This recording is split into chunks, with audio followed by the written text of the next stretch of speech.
વિદ્યાર્થી મિત્રો, આ બધા મિત્રોનું સ્વાગત છે આપણી ચેનલ એવી બેસ્ટ ઇન એજ્યુકેશનની અંદર। વિદ્યાર્થી મિત્રો, આજના વિડીયોની અંદર આજે આપણે ધોરણ 12 વિષય ગુજરાતી વિષયની અંદર જે આપણો પાઠ નંબર 6 જે છે ઉછીનું માગનારાઓ, એનું આજે આપણે સ્વાધ્યાયનું સંપૂર્ણ સોલ્યુશન વિડીયોની અંદર જોવાના છીએ। તો વિડીયોને તમારે બિલકુલ પણ સ્કીપ કર્યા વગર છેલ્લે સુધી પૂરેપૂરો જોવાનો છે। અને જો તમે ચેનલ ઉપર નવા હોય, હજી સુધી ચેનલને સબસ્ક્રાઈબ ના કરી હોય તો ચેનલને પણ અચૂકથી તમારે સબસ્ક્રાઈબ કરી લેવાની છે। તો ચલો મિત્રો, વધુ ટાઈમ વેસ્ટ ન કરતા વિડીયોની શરૂઆત કરીએ। અહીંયા છે પહેલો કે નીચેના પ્રશ્નના એક એક વાક્યમાં ઉત્તર લખો। એમાં પહેલો પ્રશ્ન છે કે લેખકે ઉછીનું માગનારા લોકોને કેવા કયા છે? તો લેખકે ઉછીનું માગનારા લોકોને અપરિગ્રહી, યાચક વૃત્તિવાળા, દૃષ્ટ, નિર્લજ્જ અને બેદરકાર કયા છે? બીજો છે કે જગતમાં કયો દ્વંદ્વ અનુભવાય છે? તો જગતમાં શોષક શોષિતનો દ્વંદ્વ અનુભવાય છે। ત્રીજો છે ઉછીનું માગનારા શી જવાબદારી આપે છે? તો ઉછીનું માગનારાથી કોઈ વસ્તુ તૂટી જાય તો ઉછીનું આપનારની સાથે જઈ તેમણે સારો અને સસ્તો માલ અપાવવાની જવાબદારી આપે છે। ચોથો છે ઉછીનું માગનારાઓમાં કયો ગુણ હોતો નથી? તો ઉછીનું માગનારાઓમાં કઈ વસ્તુ મંગાય અને કઈ વસ્તુ ન મંગાય એનો વિવેક હોતો નથી। બીજો છે નીચેના પ્રશ્નના 2-3 વાક્યમાં ઉત્તર લખો। એમાં પહેલો કે ઉછીનું માગનારાઓની નજર કેવી હોય છે? કેવી છે? તો ઉછીનું માગનારની નજર ગીધ જેવી છે। ગીધ જેમ તાજા મરેલા જાનવરને સૌ પહેલું જુએ છે, એમ ઉછીનું માગનારની નજર ગીધની જેમ આસપાસના લોકોનું ઉછીનું લેવા માટે ફરતી હોય છે। ઘરમાં કોઈ ચીજ આવે કે તરત જ એ ચીજ લેવા તરફ એમની નજર હોય છે। એ લોકો એવું માને છે કે નવી આવેલી વસ્તુ એમના માટે જ છે। આગળ જોઈએ બીજો કે કઈ કઈ વસ્તુઓ ઉછીની લઈ લોકો જીવન વ્યવહાર ચલાવે છે? તો મીઠા મરચાંથી શરૂ કરીને ઘી કે એલચી કેસર સુધીની અસ્થાયી ચીજો અને ટાંકણીથી શરૂ કરીને કેમેરો કે રેડિયો સુધીનો સામાન ઉછીનો માગે છે। લોખંડના ઘોડા, દાળ ધાણા, મરી મસાલા, રસ કાઢવાનો સંચો, શાક સમારવાનું ચપ્પુ જેવા સાધનો અને ઘરમાં રાચર ચીલા ઉપર પોતાનો કબજો હોય તેમ માનીને લઈ જાય છે। આ ઉપરાંત રેશમી કે જરી ભરતના કપડાં કે કિંમતી ઘરેણાં ઉછીના લઈને લોકો જીવન વ્યવહાર ચલાવે છે। ત્રીજો છે લેખક પડોશી દંપતીનો આભાર શા માટે માને છે?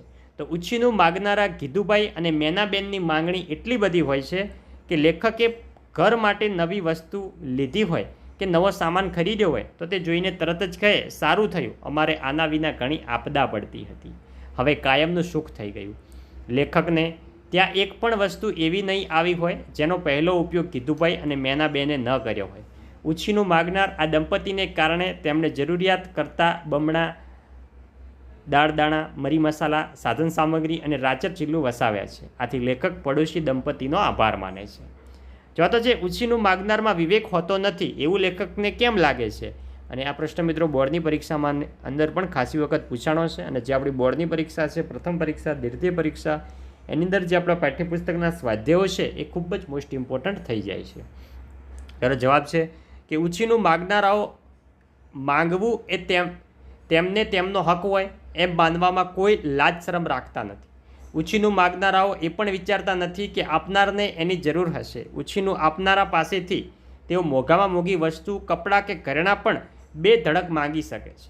ઉછીનું આપનારા કોઈ વસ્તુ આપવા માટે આનાકાની કરે તો તેને શરમમાં નાખીને પરાણે લઈને જ જંપે છે। તેમની આવી વૃત્તિને કારણે ઉછીનું માગનારામાં વિવેક હોતો નથી એમ લાગે છે। ત્રીજો છે નીચેના પ્રશ્નના સવિસ્તર ઉત્તર લખવાના છે। એમાં પહેલો કે ઉછીનું માગનારના સ્વભાવની ખાસિયતો તમારા શબ્દની અંદર વર્ણવવાની છે। તો મિત્રો તમારે જાતે પ્રશ્ન જવાબ આપવાનો છે, તમારે તમારા શબ્દની અંદર કે જે ઉછીનું માગે છે એની અંદર કઈ કઈ ખાસિયતો હોય છે એ તમારે વર્ણવવાનું છે। તો જોઈ શકો છો અહીંયા સંપૂર્ણ પ્રશ્ન જવાબ તમને વિગતવાર આપેલો છે, જે તમારે વિડીયો સ્ટોપ કરીને સંપૂર્ણ પ્રશ્નનો આન્સર વિગતવાર લખી લેવાનો છે। વાંચીને એકવાર લખવાનો છે, બેઠે બેઠું જોઈને કોપી પેસ્ટ આપણે કરવાનું નથી મિત્રો। અહીંયા છે બીજો છે કે ઉછીનું માગનારા નિબંધના શીર્ષકની યથાર્થતા ચર્ચાવવાની છે આપણે। તો ઉછીનું માગનારા એ હાસ્ય નિબંધ છે। એમાં ઉછીનું માગનારની ખાસિયતો, તેમની વૃત્તિઓ તેમજ પરસ્પર તેમના વ્યવહારો દ્વારા લેખક હાસ્ય નિષ્પન્ન કરવામાં સફળ રહ્યા છે। એ માટે લેખકે કેટલાક પાત્રોનું સરળ ભાષામાં રમૂજી શૈલીમાં નિર્માણ કર્યું છે। લવંગીબેન, ગીધ દ્રષ્ટિવાળા ગીધુભાઈ અને મિની દ્રષ્ટિવાળા મેનાબેન દંપતી અને અંતે ઉછી દોશી, આવા ઉછીનું માગનારાઓ માટે માંગવું એ એમનો જન્મસિદ્ધ અધિકાર હોય તેમ માને છે. તેના માટે તેઓ કોઈની શરમ રાખતા નથી.